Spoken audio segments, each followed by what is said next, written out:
ఏపీలో 6 నెలల్లో స్థానిక ఎన్నికల సమరం.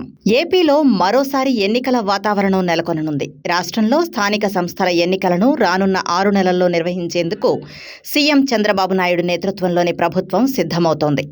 శుక్రవారం జరిగిన మంత్రివర్గ సమావేశం అనంతరం మంత్రులతో ప్రత్యేకంగా భేటీ అయిన చంద్రబాబు ఈ కీలక ప్రకటన చేశారు.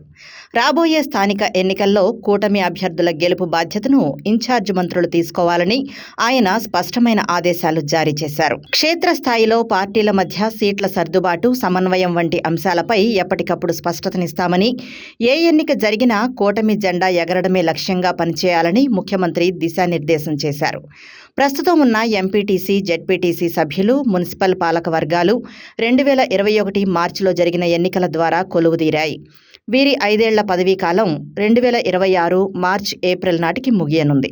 ఈ నేపథ్యంలో గడువు ముగియక ముందే ఎన్నికల ప్రక్రియను పూర్తి చేయాలని ప్రభుత్వం భావిస్తోంది. గత ప్రభుత్వ హయాంలో జరిగిన విధ్వంసం నుంచి రాష్ట్రాన్ని తిరిగి గాడిన పెడుతున్నామని, 2026-27 ఆర్థిక సంవత్సరం రాష్ట్ర అభివృద్ధిలో ఒక మైలురాయిగా నిలవాలని సీఎం ఆకాంక్షించారు.